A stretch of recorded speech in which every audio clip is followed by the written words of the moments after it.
मैं अपने माँ बाप की बहुत ही नाफरमान औलाद हूँ। मैंने हमेशा उनका दिल दुखाया है, कभी उनकी बात नहीं मानी, मुंह से कोई ऐसी बात ही निकाली है जिससे कि वह दुखी हो जाए। उनके लाड प्यार ने मुझे बिगाड़ कर रख दिया है। अपने पति की गैर मौजूदगी में मैं उसके दोस्त को बुलाया करती थी।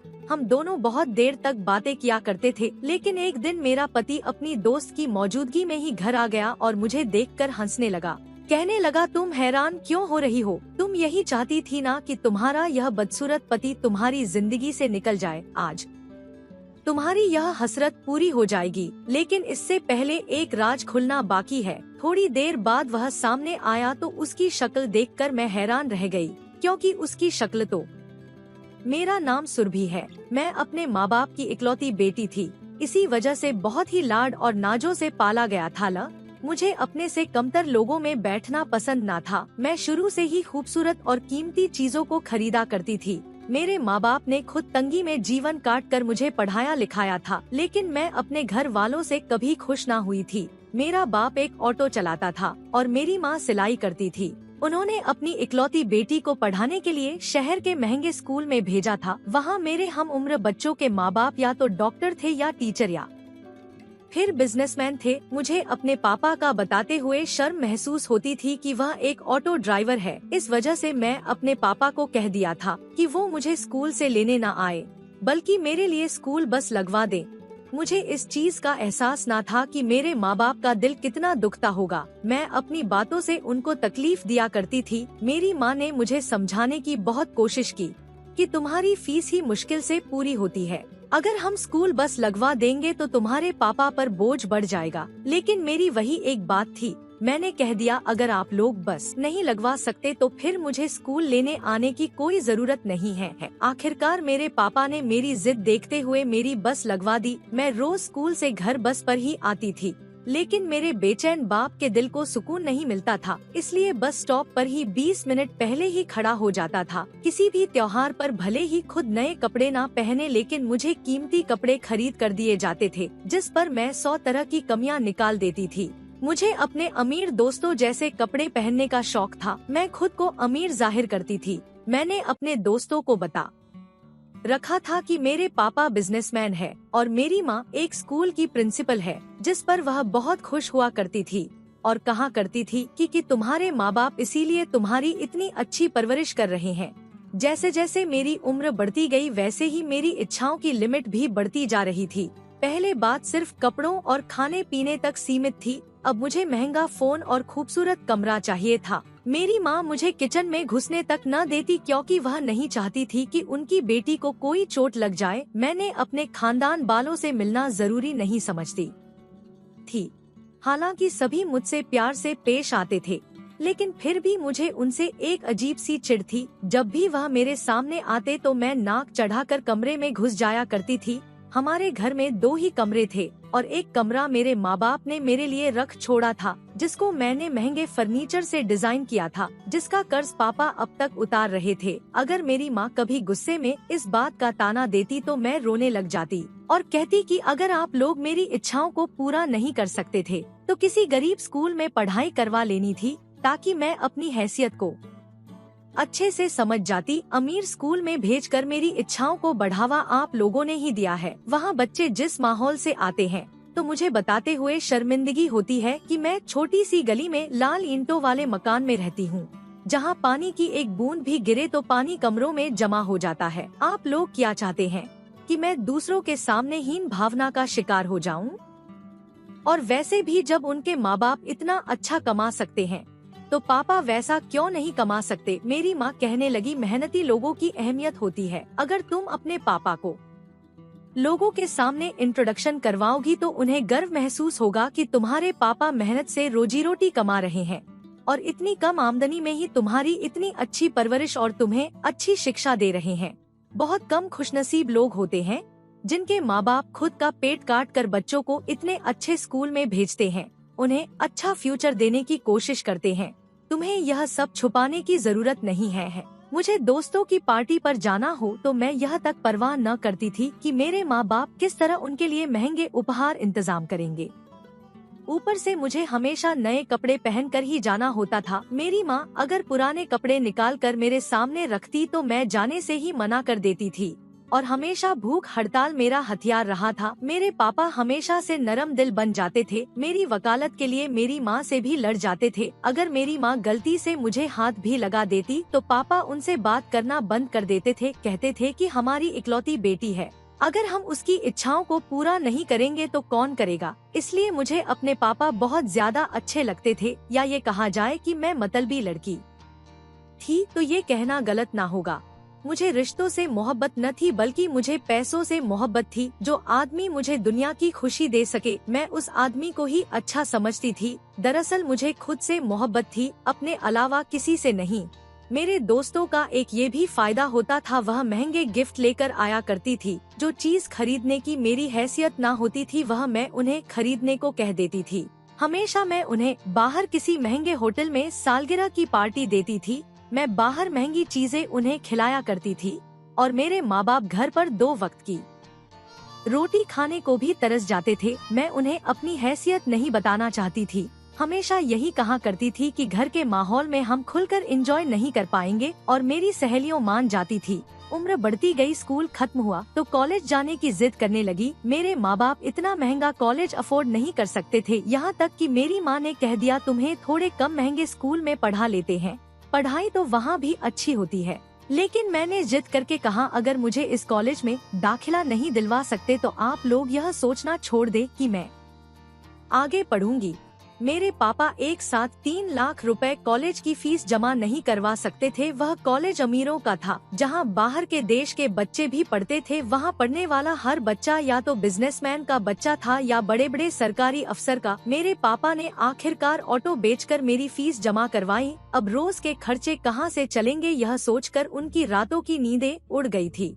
लेकिन मैं बहुत खुश थी कि मेरा एडमिशन हो चुका है। मेरी दोस्त भी मुझे बधाइयाँ दे रही थी कि अब हम सब एक ही कॉलेज में जाएंगे। उनके लिए 3 लाख रुपए कोई मायने नहीं रखते थे। लेकिन असल मुसीबत तो मेरे बाप ने झेली थी। गरीब होना मुझे अपने माँ बाप की गलती लगती थी। मुझे लगता था कि अगर मेरे माँ बाप अमीर होते तो यह मेरे लिए मुश्किल न होती। मुझे भगवान से शिकायत होती थी कि उन्होंने मुझे अमीर खानदान में पैदा क्यों नहीं किया। अगर मैं अमीर खानदान में पैदा होती तो मुझे झूठ ना बोलना पड़ता। मेरी माँ इस फैसले से खुश ना थी। उन्हें जैसे मेरा फ्यूचर अंधेरे में जाता नजर आ रहा था। कहने लगी अगर तुम यूं ही हर बात पर जिद करती रही तो मुझे इस बात का डर है कि कहीं तुम ससुराल में जाकर भी यही काम ना करो। कहने लगी तुमने हमारी नरमी का नाजायज फायदा उठाना शुरू कर दिया है। मेरे पापा अब नौकरी के लिए इधर उधर धक्के खाने लगे। ऊपर से रही सही कसर खानदान वालों ने पूरी कर दी। कहने लगे आखिर को बेटी को इतने महंगे कॉलेज में पढ़ाने की जरूरत ही क्या थी। आप अपनी हैसियत के अनुसार कोई छोटा मोटा कॉलेज देखकर वहाँ बेटी का एडमिशन करा देते। आखिर को यह 2 साल पढ़कर उसने घर में थोड़ी बैठ जाना है, आगे भी तो पढ़ाई पूरी करनी ही है। आज आप लोगों ने रिक्शा बेच दिया है, कल को जेवर भी जाएगा।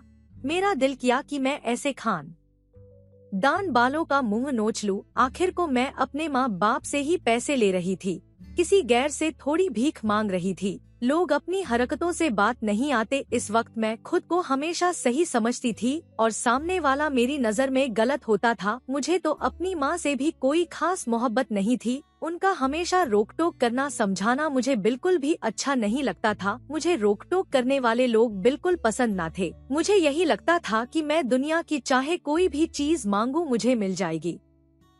मेरे अंदर बहुत घमंड था। खुद से कम लोगों को देखते थी तो मैं उनसे यूं बचकर निकलती कि जैसे उनका गरीब साया मुझ पर ना पड़ जाए। मैं उन्हें कुछ समझती ही नहीं थी। मैं अपने से कम हैसियत के लोगों में उठना बैठना नहीं करती थी। मैंने आज तक ऐसा ख्याल भी नहीं किया था कि अगर मैं किसी चीज का सोचूं और वह मुझे ना मिले, मुझे लगता था कि यह दुनिया मेरे इशारे पर ही चलती है। जब तक मेरे माँ बाप जिंदा है तब तक तो मैं ऐशो आराम की जिंदगी ही गुजारने वाली हूँ। मैं तो पहले ही बहुत खूबसूरत थी और मुझे उम्मीद थी कि कोई अमीर लड़का ही मुझे पसंद कर लेगा और मेरी जिंदगी सेट हो जाएगी। मुझे इसके अलावा और कुछ नहीं चाहिए था। फिर तो शायद मैं अपने माँ बाप से भी मिलना जुलना छोड़ दूंगी, क्योंकि वो मेरी हैसियत के बराबर जो नहीं रहेंगे। वो मेरे आलीशान बंगले में आएंगे तो मेरे बंगले की शान खराब हो जाएगी। गरीब लोगों को मैं अपने बंगले में नहीं आने दूंगी, फिर भले ही वह मेरे माँ बाप ही क्यों ना होते। एक बार मेरे दोस्तों ने बाहर देश जाने का प्रोग्राम बनाया था। वह हर साल बाहर के देश घूमा करती थी। मैं हर बार कोई ना कोई बहाना बना दिया करती थी, लेकिन इस बार उन्होंने बहुत जिद की। अब मेरे पास कोई बहाना नहीं बचा था। मैं हमेशा झूठ बोला करती थी कि मेरे माँ बाप ने बाहर का टूर रख लिया है और मेरे बगैर उनका ट्रिप अधूरा है, इसलिए मैं अपने मम्मी पापा के साथ ही जाऊंगी। असल हकीकत तो यह थी कि कभी शहर से बाहर भी नहीं निकली थी। वो कहने लगी, अगर तुम्हारे माँ बाप इस बात पर जिद करते हैं तो हम कोई बीच का रास्ता निकाल लेते हैं। हम खुद जाकर तुम्हारे माँ बाप से बात कर लेंगे। इस बात पर मेरा रंग उड़ गया। मैं उन्हें 10 साल से जानती थी और मैं 10 साल से अपने दोस्तों से यह राज छुपा कर रखा था कि मैं गरीब घर आने की लड़की हूँ। उन्हें लगता था कि मैं अपने माँ बाप की इकलौती औलाद हूँ और बहुत ही अमीर खानदान से हूँ। मुझे अब डर महसूस होने लगा था कि कहीं उन्हें मेरी सच्चाई मालूम ना पड़ जाए। मैं उन्हें क्या जवाब दूंगी और यह लोग मेरे बारे में क्या सोचेंगे। मेरी सहेलियां तो मुझे हर जगह बदनाम करने में कोई कसर न छोड़ती। ये सोचकर मैंने इरादा कर लिया कि किसी तरह भी उन्हें मालूम नहीं होने दूंगी। मैंने अपने दोस्तों को कहा कि मैं अपने माँ बाप से खुद बात कर लूंगी और इस बार मेरी बात किसी तरह नहीं डालेंगे, जिस पर मेरी दोस्त बहुत खुश हुई थी। कहने लगी, तुम तो हमारे ग्रुप की जान हो। अगर तुम हमारे साथ जाओगी तो हमें बाहर घूमने में बहुत मजा आएगा। उन सबका मलेशिया जाने का प्लान था। उनको तो मैंने खुश कर दिया, लेकिन अंदर से मैं बहुत बेचैन हो गई थी। घर जाकर बात करने का सोचा था। अम्मा का जेवर इस काबिल तो था ही कि वह मुझे बाहर भेज सकती। मैं अब सोचती तो महसूस होता कि इस वक्त मैं कितनी पत्थर दिल लड़की थी कि अपनी माँ का जेवर बेचकर मैं बाहर जाने के ख्वाब देख रही थी, यह जानते हुए भी कि जेवर माँ के लिए किस कदर अहमियत रखते हैं। मैंने अपने घर वालों को कहा कि किसी तरह पैसे जमा करके मुझे बाहर भेजने का इंतजाम किया जाए। पहले तो मेरी माँ हैरान रह गई और फिर बाद में साफ इनकार कर दिया। कहने लगी, तुम्हारी लगाम तो हमें तभी खींच देनी चाहिए थी जब तुमने पहली बार अपनी हैसियत से बाहर की इच्छा जाहिर की थी। तुम चाहती हो कि हम दोनों सड़क पर आ जाएं, ताकि तुम अपनी झूठी शान के लिए अपने दोस्तों के सामने दिखावा कर सको। फर्ज करो कि अगर कल को उन्हें तुम्हारी हकीकत मालूम पड़ जाए तो क्या तुम्हारी दोस्ती इस कदर कमजोर थी कि वह तुम्हें सिर्फ इस वजह से छोड़ देंगे कि तुम गरीब हो। इस बार मेरे पापा भी खामोश रहे, क्योंकि उनके हाथ में भी कुछ नहीं था। मेरी माँ ने पापा को भी खास तौर पर कह दिया था कि इस बार आप इसकी कोई भी गलत तरफदारी नहीं करेंगे। मुझे ये समझ नहीं आ रहा था कि मैं इस बार अपनी दोस्तों को इनकार कैसे करूं। मेरे अंदर एक अजीब सी आग लगी हुई थी। घर में चिड़चिड़ापन सा व्यवहार था मेरा। अपने माँ बाप से सीधे मुंह बात नहीं करती थी। अगर मेरी माँ मुझे आवाज देती तो उनकी बात का जवाब भी नहीं देती थी। मैंने अपने दोस्तों से ये झूठ बोल दिया कि मेरी माँ की तबीयत बहुत खराब है और उनका इलाज करवाने के लिए हम दूसरे देश जा रहे हैं, जिस पर उन्होंने अपनी तरफ से ढेरों दुआएं दी कि तुम्हारी माँ जल्दी ही ठीक हो जाएगी। मुझे इस बात पर जरा भी शर्मिंदगी महसूस ना हो सकी कि मैं अपनी माँ के बारे में झूठ बोल रही हूँ। मुझे लगा यही ठीक तरीका है और इस तरीके से मैं उनसे जान छुड़ा सकती हूँ। मुझे बाहर न जाने का अफसोस तो हुआ था। कॉलेज के 2 साल पूरे हो गए थे और मेरी माँ का जेवर भी इस दौरान बिक चुका था, क्योंकि कॉलेज की फीस तो पूरी करनी ही थी। आखिरी अब यह घर बचा था जो आजादी के समय पर मेरे नाना के नाम हुआ था और बाद में मेरी माँ के नाम पर आ गया था। कॉलेज खत्म हुआ तो आगे यूनिवर्सिटी पढ़ने के लिए मेरे माँ बाप के पास 1 रुपया तक नहीं बचा था। मेरे पापा सारा दिन मेहनत मजदूरी करके मेरा खर्चा पूरा कर रहे थे। ऑटो भी बिक चुका था। अपना कारोबार तो अब रहा नहीं था, इसलिए उन्होंने 2 टाइम की नौकरी करना शुरू कर दी थी और वह मजदूरी पर ट्रक ड्राइवर बन गए थे। मेरी माँ ने कह दिया कि हम अब तुम्हें आगे नहीं पढ़ा सकते, जिस पर मेरे पापा चाहकर भी कुछ ना कर सके। मैंने रोना धोना शुरू कर दिया और कहा था कि अगर आप मुझे मेरी पढ़ाई पूरी नहीं करवा सकते थे तो फिर मुझे पढ़ाया ही क्यों। इससे अच्छा था कि मैं अनपढ़ ही रहती। एक दिन कॉलेज से घर आते हुए मेरे पापा ने मुझे पैदल चलते हुए देख लिया और ट्रक रोककर मुझे उस पर बैठने के लिए कहा। वो दिन मेरी जिंदगी का सबसे बुरा दिन था। जब मेरी दोस्तों ने यह मंजर अपनी आंखों से देखा तो उनके लिए यह हैरानी कम न थी कि मैं गाड़ी के बजाय ट्रक पर बैठकर जा रही हूँ। इसलिए वह मेरा पीछा करने लगी और जब उन्होंने मुझे तंग गली से गुजरते एक पुराने से मकान में जाते देखा तो हकीकत खुलकर सामने आ गई। वो एकदम से मेरे सामने आकर खड़ी हो गई। मैं काफी हैरान हुई थी। वो कहने लगी, तो तुम्हारे माँ बाप बिजनेस करते हैं? तुमने कभी बताया नहीं कि तुम्हारे पापा ट्रक चलाते हैं। हाथ पर हाथ मार कर वह सब हंसने लगी। मैं शर्मिंदगी के मारे कुछ बोलने के लायक ना रही। मेरे माँ कहने लगी कि मैं तो इसे शुरू दिन से ही कहती थी कि कभी ना कभी तुम लोगों को मालूम पड़ ही जाएगा और तब दोस्ती टूटने पर तुमको ही तकलीफ होगी। लेकिन ये नहीं मानी। वो लड़कियाँ मेरा मजाक बनाकर चली गई। उस वक्त मुझे उनका मजाक बनाना इतना बुरा ना लगा जितने अपने माँ बाप का गरीब होना बुरा लगा था। मेरे दोस्तों को सारी हकीकत पता चल चुकी थी और मैंने अपने माँ बाप को इस बात का जिम्मेदार ठहराया था। मेरी सहेलियों ने पूरे कॉलेज में यह मशहूर कर दिया था कि मैं एक ट्रक ड्राइवर की बेटी हूँ और ये तक कहा था कि मैं गंदी नाली वाले घर में रहती हूँ। वो लोग मुझे जहाँ भी देखती है मेरा मजाक उड़ाती थी। अब मेरा कॉलेज जाने को दिल ही नहीं करता था। मैंने अपने घर वालों को कह दिया कि आप लोग यही चाहते थे ना कि अमीरों से दोस्ती ना करो। अब देख ले आपकी बेटी का हर जगह मजाक बन चुका है। मैं अब अपने माँ बाप से बहुत बदतमीजी किया करती थी। उनके आगे जवाब दिया करती थी। यहाँ तक कि अगर वो मुझे खाने पीने को भी कोई चीज देते तो मैं नीचे फेंक देती। मेरी माँ मुझसे बहुत परेशान थी। वह मुझे हर तरह से मनाने की कोशिश कर चुकी थी। प्यार मोहब्बत और डांट कर हर तरीका अपना लिया था, लेकिन मैंने अपनी जिद ना छोड़ी थी। मैंने अब कॉलेज जाना छोड़ दिया। 2 साल की फीस डूब चुकी थी जिसका मुझे कोई अफसोस ना था। मैं उन लोगों का कैसे सामना कर सकती थी। मेरी जिद पर आखिर मेरे माँ बाप ने हथियार डाल दिए और उन्होंने मुझे कॉलेज जाने के लिए फोर्स करना छोड़ दिया। मेरी माँ कहने लगी, यह अपनी मर्जी की मालिक है, यह किसी की नहीं सुनती। मुझे घरेलू काम करना नहीं आता था। खानदान वाले तो पहले भी मेरे बारे में ज्यादा अच्छा नहीं सोचते थे। उनके नजदीक मैं एक बहुत ही फूहड़ लड़की थी। अब तो कॉलेज छोड़ने का फैसला करके तो मैं उनके फैसले पर मोहर लगा दी थी। उनकी राय मेरे बारे में बदल नहीं सकती थी और जिसका मुझे जरा भी फर्क नहीं पड़ता था कि वह मेरे बारे में क्या सोचती है।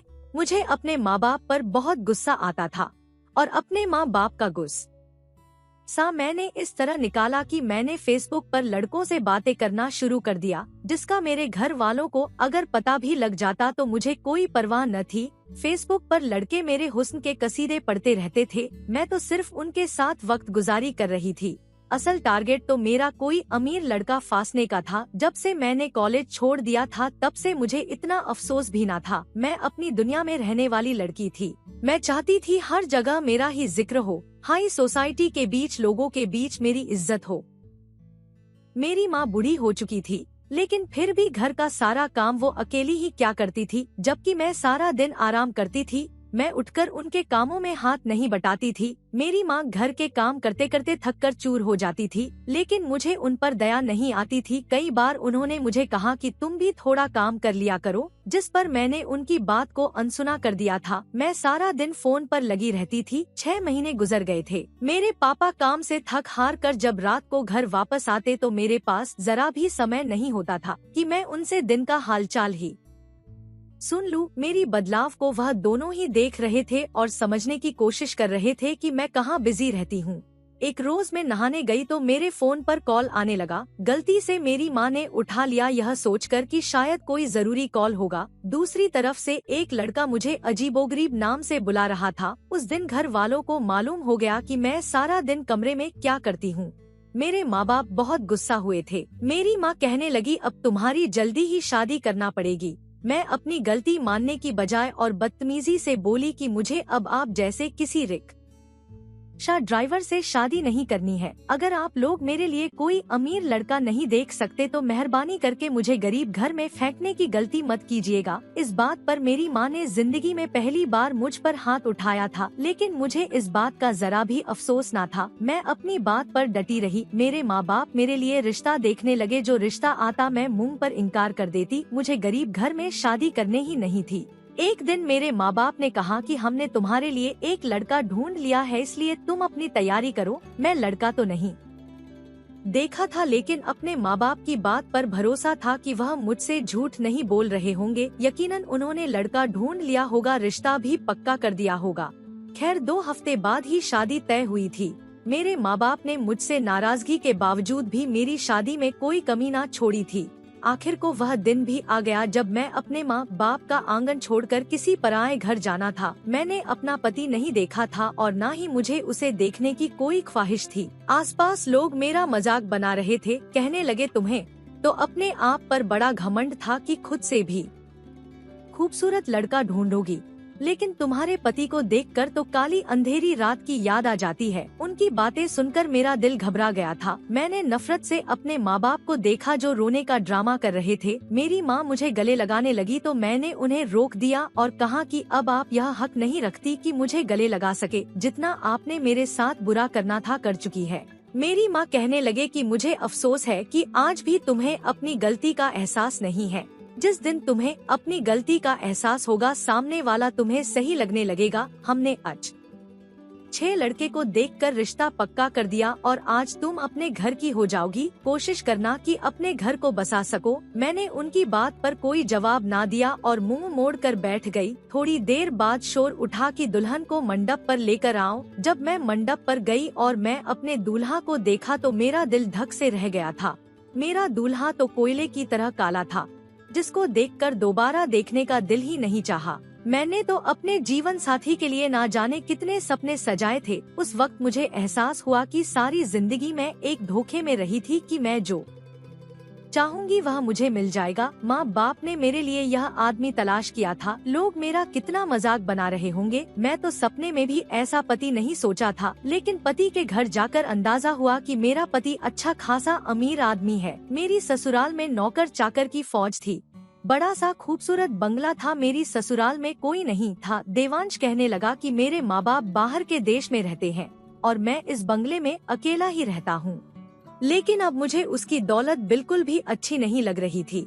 जब भी वो मुझे अपना काला चेहरा लेकर बात करता तो मैं उससे मुंह मोड़ लेती। मैं उसकी किसी भी बात का जवाब ना देती। शादी के अगले दिन मेरी मुंह दिखाई की रस्म थी।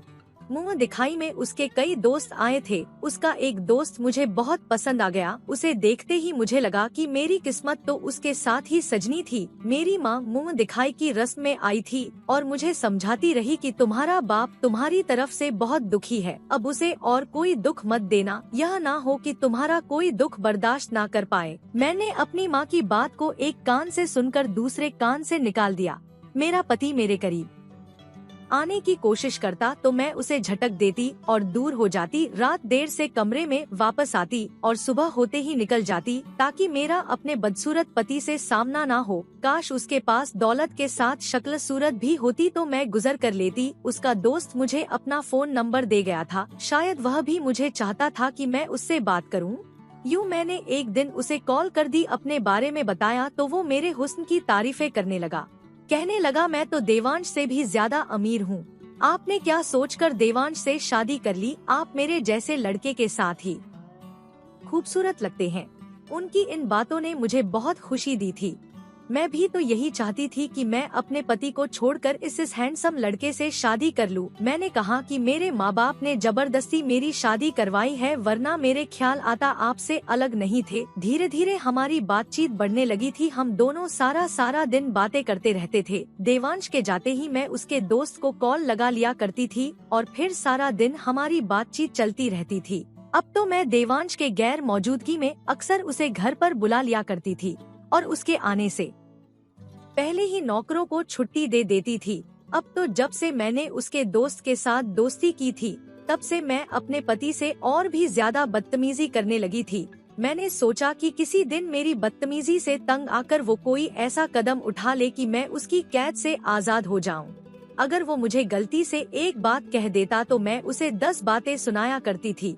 अब मुझे महंगे महंगे ब्रांडेड कपड़े मिलते थे, खाने के लिए अच्छा होता था, नौकर चाकर की भीड़ थी, लेकिन जीवन साथी के तौर पर मुझे यह इंसान बिल्कुल स्वीकार नहीं था। मैंने सोच लिया था कि मैं ज्यादा समय इसके पास नहीं रहूंगी। इसलिए मैंने अपने पति के दोस्त को कहना शुरू कर दिया कि वह जल्द से जल्द कोई इंतजाम करे, फिर हम अलग रहना शुरू कर देंगे। मैं अपने पति से तलाक ले लूंगी। दिन यूं ही गुजर रहे थे। देवांश ने कई बार मुझे कहा कि मैं तुम्हें तुम्हारी माँ से मिलवाने ले जाता हूँ, लेकिन मैं हमेशा इनकार कर दिया करती कि अगर मैं अपने माँ बाप से मिलने जाऊंगी तो मेरा वापस घर आने को दिन नहीं करेगा। एक दिन मेरे कहने पर देवांश का दोस्त मेरे घर आया। मैं उसे हमेशा की तरह कहने लगी कि तुम अगर कहो तो मैं अपने पति से तलाक की बात करती हूँ, जिस पर वो हमेशा यही कहता था कि मैं बहुत जल्दी तुम्हें यहाँ से ले जाऊंगा, थोड़ा सब्र रखो। फिर कहने लगा, मुझे तो समझ नहीं आती कि उसे जैसे काले आदमी के नसीब इतना खुल कैसे गया।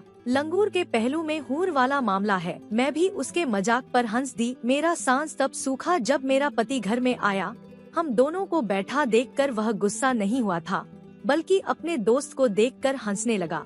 हाथ पर हाथ मारकर कहने लगा कि यार इस लड़की को अच्छा बेवकूफ बनाया है। मैं हैरानी से उन दोनों की बातों को सुनने लगी। मुझे एहसास हुआ कि मेरे आशिक का व्यवहार एकदम से बदल गया। मेरा पति कहने लगा, तुम खुद को बहुत समझदार समझती हो और तुम्हें क्या लगा कि तुम मुझे धोखा दे रही हो और मैं उससे बेखबर हूँ। मेरी घर की चार दीवारी में रहते हुए तुम मुझे धोखा नहीं दे सकती हो। मैंने उसके दोस्त की तरफ देखा जो मुझे तंजिया मुस्कुराहट से देख रहा था।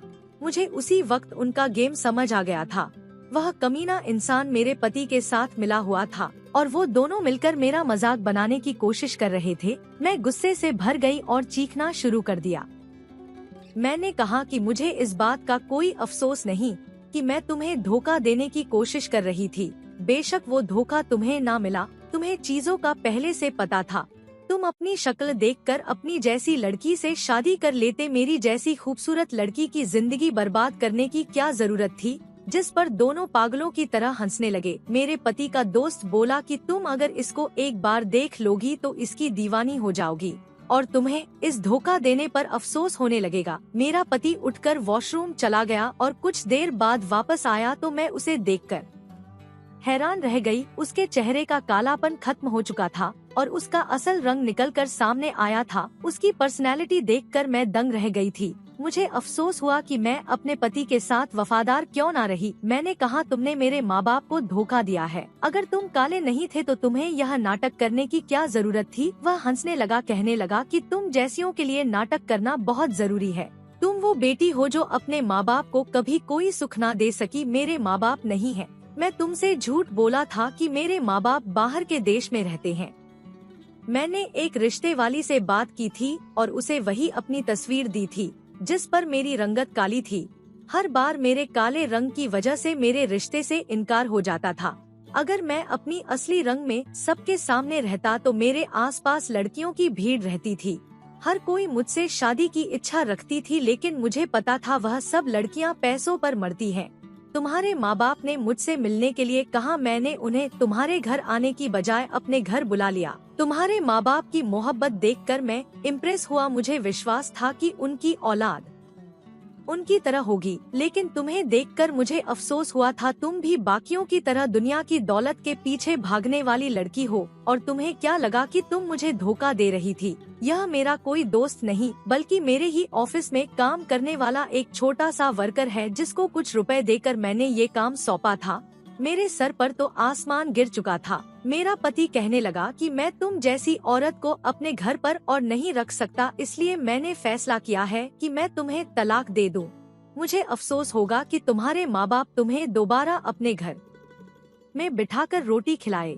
मैंने कहा कि मेरे माँ बाप यह दुख बर्दाश्त नहीं कर पाएंगे, मर जाएंगे। तुम चाहो तो मुझे यहाँ नौकरानी बनाकर रख लो। वो मेरी तरफ देखने का भी रवादार ना था। मैं बैठकर रोने लगी। मुझे अब अपना हर पाप याद आने लगे। बचपन में मैं कैसे अपने माँ बाप से अपनी हर जिद मनवा लिया करती थी। दोस्तों के सामने उनका इंट्रोडक्शन करने से भी मुझे शर्म आती थी। इस वक्त मेरे माँ बाप के दिल पर क्या बीतती होगी। मैंने सोच लिया था कि वापस घर जाने की बजाय मैं खुदकुशी करके अपनी जान दे दूंगी। मैं अपने पति से माफी मांगने लगी कि तुम बेशक मुझे तलाक दे दो। तुम ठीक रहते हो कि मैं तुम्हारे साथ रहने की लायक नहीं हूँ। मैंने अपनी जिंदगी में बहुत गलत किया है। देवांश ने मेरी कोई भी बात नहीं सुनी और अपने कमरे में जा चला गया। मैं पूरी रात बाहर हाल में सोफे पर ही बैठी रोती रही। अगले दिन 10 बजे देवांश कमरे से बाहर निकला तो मुझे देखकर कहने लगा, तुम कमरे में क्यों नहीं सोई? मैं काफी हैरान हुई। मैंने कहा, आपने तो कहा था कि मैं तुम्हें तलाक दे दूंगा, प्लीज कुछ दिन मुझे यहाँ रहने दो वरना मेरे माँ बाप मर जाएंगे। मेरा पति कहने लगा, तुम्हारा और मेरा जितने महीने का साथ रहा तुमने कभी मेरे साथ प्यार से रात नहीं बिताई थी। हालांकि इतने महीनों में तुम 3-4 बार ही मेरे करीब आई थी। हालांकि मुझे धोखा दे रही थी और उस लड़के की मोहब्बत में पड़ गई थी। लेकिन यह भी सच है, तुमने उस लड़के के साथ कभी भी हद पार करने की कोशिश नहीं की। तुम अब भी सिर्फ और सिर्फ मेरी हो, क्योंकि जिसे तुम मेरा दोस्त समझकर प्यार कर रही थी उसने तुम्हें अपने करीब करने की बहुत कोशिश की थी। तुम्हारे साथ संबंध बनाना भी चाहा था, क्योंकि यह भी हमारे प्लान का ही हिस्सा था कि तुम अपनी हदें पार करती हो या नहीं। लेकिन तुमने कभी अपनी हद पार नहीं की और उसे अपने करीब नहीं आने दिया। वो मुझसे कहता था, सर आपकी पत्नी भले ही आपको धोखा दे रही हो लेकिन वह बहुत ही चरित्रवान लड़की है, मुझे अपने आप को हाथ भी नहीं लगाने देती। तो तुम्हारी इसी बात को ध्यान में रखते हुए मैं इस फैसले पर पहुंचा हूं कि तुम्हें इतनी गलतियां करने के बाद आखिर को अपनी गलती का एहसास हो गया है, तो मुझे तुम्हें माफ कर देना चाहिए। लेकिन इस बार अगर तुमने मुझे धोखा देने की कोशिश की तो मैं तुम्हें अपने घर से निकाल दूंगा, बल्कि तुम्हें जिंदा रहने के काबिल भी नहीं छोड़ूंगा। मैंने अपने पति को हैरानी से देखा था कि कोई इतना रहम दिल भी हो सकता है कि उसने मुझे इतनी आसानी से माफ कर दिया। मैं बहुत खुश थी। अब मैं अपने पति का हर काम और अपने हाथों से करने लगी थी। मैं अपने माँ बाप से भी मिलने गई थी। मेरे बदलाव पर मेरे माँ बाप की खुश हुए थे और मैंने अपने माँ बाप से माफी मांग ली थी। मेरे माँ बाप ने भी मुझे सच्चे दिल से माफ कर दिया था। माँ बाप होते ही है इतने नरम दिल की अपनी औलाद की हर गलती को माफ कर देते हैं। असल जीत तब थी कि मेरे पति ने भी मुझे माफ कर दिया था।